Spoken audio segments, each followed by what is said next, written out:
Presenta este programa Banco República e Interamericana de Cómputos.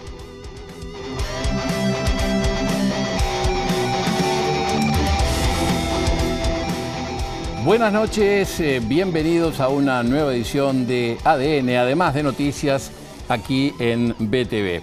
Mucha información en una semana que podríamos definirla de conflictos, vamos a estar hablando de eso en un ratito, y de interpelaciones. Vamos a estar hablando también del Ante la Arena en el Archivo Caliente, vamos a estar conversando con el presidente de la Cámara de Industrias del Uruguay, el ingeniero Antía, a raíz de la situación de la industria, las perspectivas, los desafíos hacia el futuro con el Tratado de Libre Comercio y también el espacio de la educación financiera. Pero empecemos por las interpelaciones, dos esta semana. En esta jornada, la del ministro de Defensa Nacional, Heber García, y a comienzo de semana, una larguísima interpelación al ministro del Interior, Luis Alberto Heber. 18 horas de interpelación. Y uno se pregunta cuál es, en definitiva, la utilidad de las interpelaciones, que es un mecanismo previsto en el artículo 119 de la Constitución, que cualquiera de las cámaras pueda convocar a uno o varios ministros con el fin de realizarle todas las preguntas sobre su gestión. Un tercio de los integrantes de la Cámara basta para llamarlo, con lo cual es considerado como un mecanismo bastante horizontal en lo que tiene que ver con el control de los poderes del gobierno, desde el legislativo hacia el ejecutivo.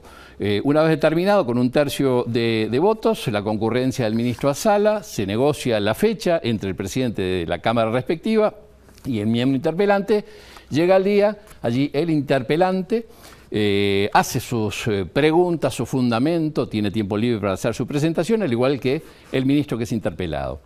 ¿Hay algún resultado esperable más allá de la polémica y su estado público? Ninguno. ¿Por qué? Porque desde hace muchísimos años no pasa nada en cuanto a resultados o de censura o de renuncia de los ministros. Y si vamos un poco hacia atrás y nos vamos al comienzo de la democracia postdictadura, 1985, bajo la presidencia del doctor Sanguinetti, a los 13 meses se generó la primera interpelación a quien era el ministro del Interior, Carlos Manini Ríos, el tío del actual senador. Después vamos a volver con los detalles. 24 horas duró esa interpelación, la hizo el entonces diputado Frente Amplista Yamandú Fau, de la lista 99, al ministro del Interior. Y prácticamente a las 4 de la mañana, según hacen las crónicas, Manini Ríos llamó a Sanguinetti y dijo renuncio. Y Sanguinetti dijo, de ninguna manera, usted se me ducha, vuelve a la Cámara y dice que si quieren que usted salga al ministerio, que lo censuren. Un mecanismo bastante intenso dentro de los mecanismos previstos en la Constitución, que se va subiendo el nivel de enfrentamiento y puede llegar a la disolución de las cámaras y llamado a nuevas elecciones. Eso no pasó, la sangre no llegó al río, pero a los pocos meses Manini Ríos fue sustituido.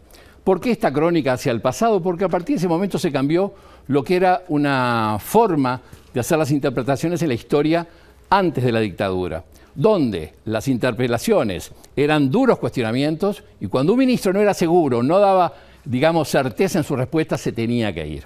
Después de esa interpelación de Manini Ríos, cambió. Ningún ministro renunció después de una interpelación. ¿Por qué? Porque aparte ninguna moción de censura tuvo las mayorías. Pero la mayoría, antes de que ganara el Frente Amplio el gobierno, la mayoría de interpelaciones terminaron con resultados negativos para los ministros. ¿Qué cambió a partir del Frente Amplio? 2005, mayoría en las dos cámaras. Con lo cual, todas las interpelaciones que se hicieron en los 15 años de gobierno Frente Amplista, todas salieron con el ministro con explicaciones satisfechas. La mayoría actuó como un yeso, se alineaban atrás del ministro y satisfactorias las respuestas del ministro, no pasó nada. Ahora, con la coalición está pasando lo mismo. El año pasado con las interpelaciones que se hicieron. Y la coalición se alinea automáticamente atrás de su ministro y diga lo que se diga, no pasa nada porque las mayorías dan como satisfactorias las explicaciones del ministro. Así que se discute. Yo recuerdo, tenía acá una cita de un artículo publicado, bueno, ahora no lo tengo a mano, si me dan un segundo, por acá lo tengo.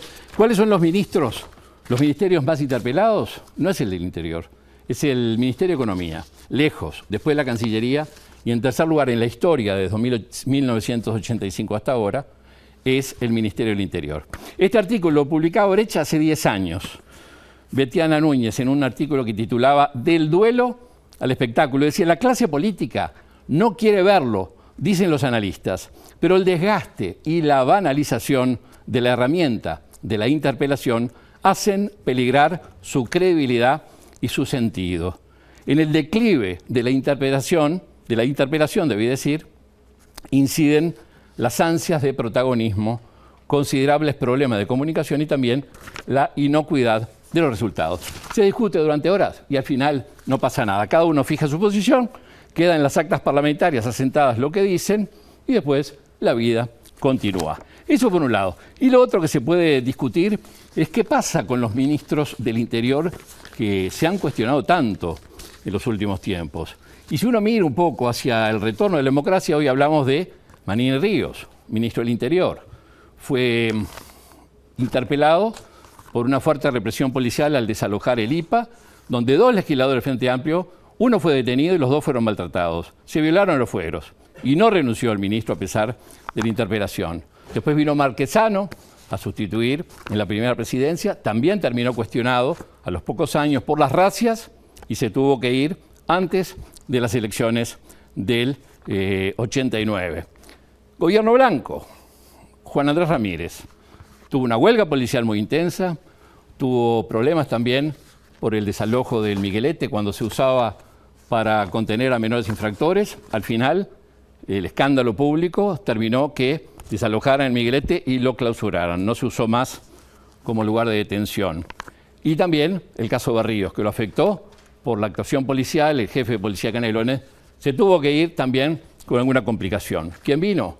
Llanola, responsable del operativo policial del filtro, que hasta ahora se le sigue pasando factura al gobierno de la calle. Grupos del Frente Amplio, del PCNT y de otros sectores políticos pretendieron trancar la extradición de los etarras, que la justicia uruguaya ya había determinado, y bueno, cuando se trancó la salida, el Ministerio del Interior actuó, y bueno, hubo una represión bastante complicada. Recuerdan la muerte de Morroni, varios detenidos, heridos y demás. Después parece que el país ingresara en una especie de tranquilidad en lo que tiene que ver con el Ministerio del Interior.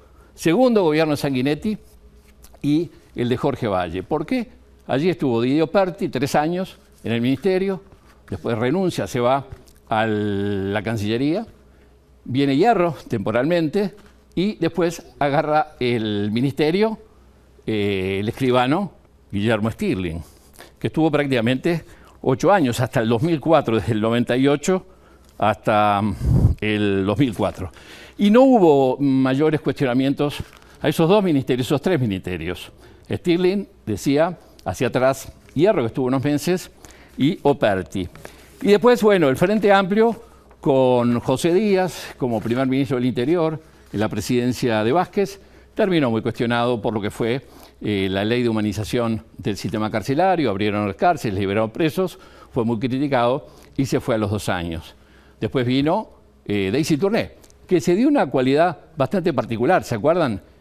Tourné tenía una consideración personal, un reconocimiento en lo personal muy bueno, no así la situación de la seguridad, y fue cuando se empezó a hacer más generalizado la sensación térmica de la inseguridad. Y después algunos errores y demás terminaron desgastando a Daisy Tourné. Se fue y terminó Bruni, el último periodo de la primera presidencia de Vázquez. Después se abrieron 10 años de Eduardo Bonomi en el Ministerio del Interior, claros, oscuros, cosas a favor, cosas en contra, y también muchísimas interpelaciones, pero que nunca movieron a Bonomi del Ministerio del Interior. Porque también el Frente Amplio utilizó, yo recuerdo que Mujica decía cuando cuestionaban al canciller Almagro, decía, cuando más lo cuestionen, más atornillado está en el sillón. Así que bueno, la historia marca que las interpelaciones no han tenido resultados demasiado contundentes para cuestionar ministros, simplemente es la denuncia, y también los ministros del Interior en general han sido bastante cuestionados. Eso por un lado, y para cerrar esta primera parte, 2 conflictos bastante complicados esta semana aquí. El del puerto, 3 días, Super, el sindicato portuario, paró porque no hay acuerdo en la negociación salarial con Khatun Nasí.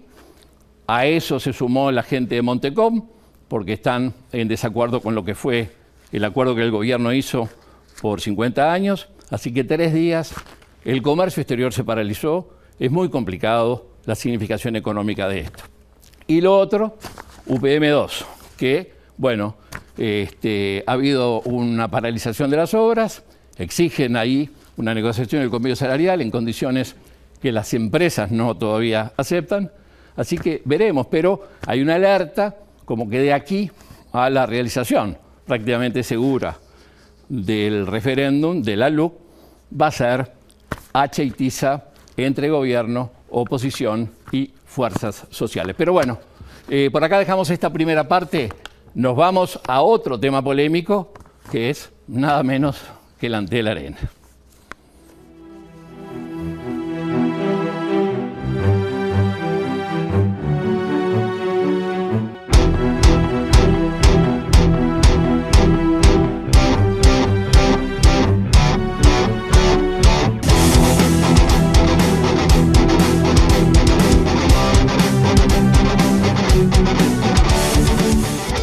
El fitness también evoluciona. Conoce In-Out Electrofitness, un entrenamiento personalizado que combina el ejercicio activo con la electroestimulación. Sesiones de 20 minutos equivalen a 4 horas de entrenamiento tradicional.